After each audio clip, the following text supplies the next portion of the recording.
بس ایک خدا نہیں ہوتی۔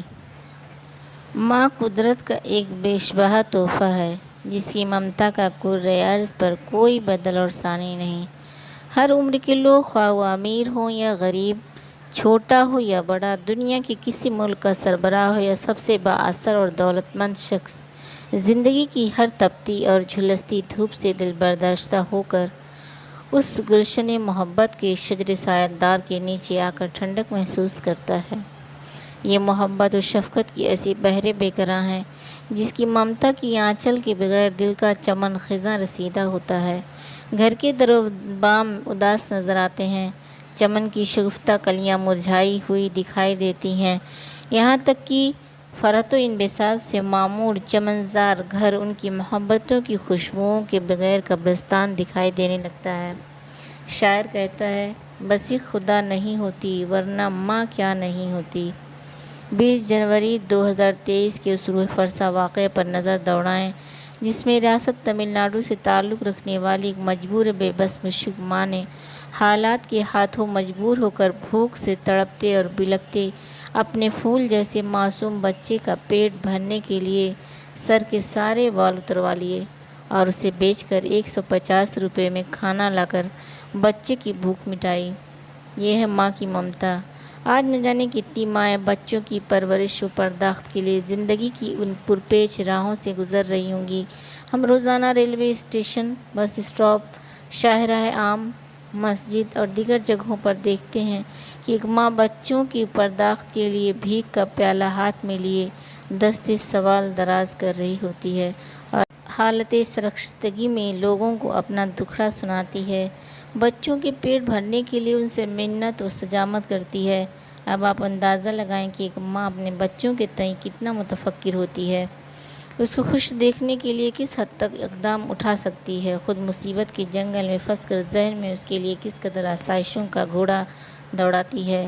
یکبستہ راتوں میں اگر وہ بول و براز کر دے تو اپنی گرم جگہ پر اسے سلا کر خود اس کی جگہ پر سو جاتی ہے، اس کے آرام کے لیے اپنے سکون کو غارت کر دیتی ہے، گہری نیند میں ہونے کے باوجود اس کی ذرا سی چیخ و پکار پر تڑپ اٹھتی ہے اور اسے فوراً سینے سے لگا کر تھپکیاں دیتے ہوئے لوری سنانے لگتی ہے۔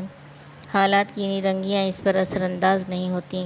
امام بخاری رحمۃ اللہ علیہ کی والدہ کو دیکھیں کہ اپنے فرزند کی جاتی ہوئی بصارت سے کس قدر متفکر ہوتی ہیں کہ ان کی شفا یابی کے لیے راتوں رات جاگ کر بارگاہ الہی میں عجز و انکساری کا دامن پھیلا کر مانگتی ہیں، روتی اور گڑگڑاتی ہیں۔ آخر ایک مضطرب ماں کی آہ کو اللہ سن ہی لیتا ہے۔ ایک رات تہجد کی نماز پڑھتے پڑھتے مصلے پر نیند کی آغوش میں چلی جاتی ہیں اور پھر خواب میں بیٹے کی شفا یابی کی بشارت پاتی ہیں۔ صبح اٹھ کر دیکھتی ہیں تو حقیقت میں اپنے بیٹے کی آنکھوں کا نور لوٹ آیا تھا۔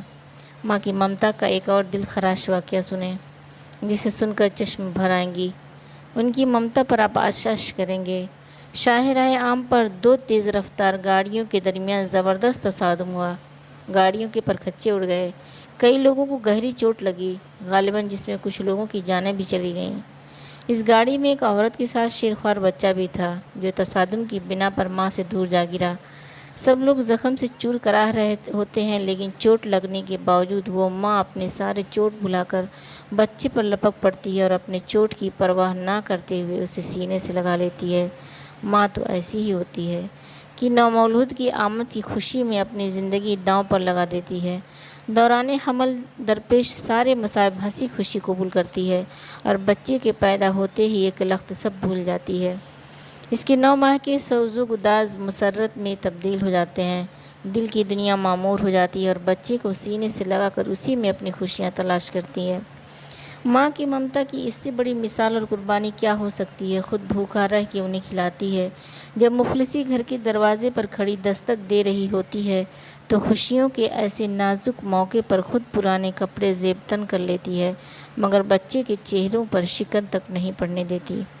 ماں کی انہی قربانیوں کی بنا پر ان کے قدموں تلے جنت آئی، اولاد کو ان کی خدمت کر کے حج اور عمرہ کے برابر ثواب کی بشارت سنائی گئی۔ قرآن کریم میں اللہ تعالیٰ نے بطور خاص ان کا تذکرہ فرمایا اور ان کے ساتھ حسن سلوک کرنے کی تاکید فرمائی، ان کے مقام کو باپ سے بڑھ کر فوقیت دی، جس کا اندازہ آپ اس حدیث حدیث رسول سے بخوبی لگا سکتے ہیں۔ ایک صحابی اللہ کے رسول صلی اللہ علیہ وسلم کی خدمت میں حاضر ہوئے اور عرض کیا کہ اے اللہ کے رسول صلی اللہ علیہ وسلم، میرے اچھے سلوک کا سب سے زیادہ حقدار کون ہے؟ آپ نے فرمایا تمہاری ماں۔ پوچھا اس کے بعد؟ فرمایا تمہاری ماں۔ انہوں نے پھر پوچھا اس کے بعد کون؟ نبی کریم صلی اللہ علیہ وسلم نے فرمایا کہ تمہاری ماں ہے۔ انہوں نے پوچھا اس کے بعد کون؟ نبی کریم صلی اللہ علیہ وسلم نے فرمایا کہ پھر تمہارا باپ۔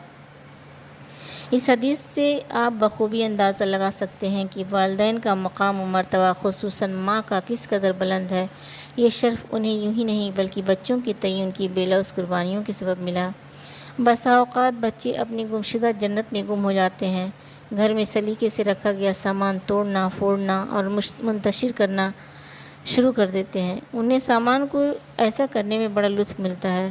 ماں سلیقے سے برتنوں کو جمانے میں لگی رہتی ہے اور یہ اپنی الگ دنیا میں مست اس کو بجانے اور بگاڑنے میں لگے رہتے ہیں۔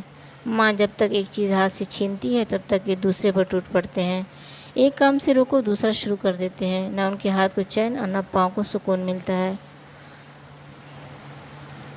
آلو پیاز کاٹنے کے بجائے انگلیاں کاٹنا شروع کر دیتے ہیں۔ ماں چیختی ہے، چلاتی ہے، روکنے کی کوششیں کرتی ہے، مگر یہ رکنے کے بجائے ہنستے اور مسکراتے ہیں۔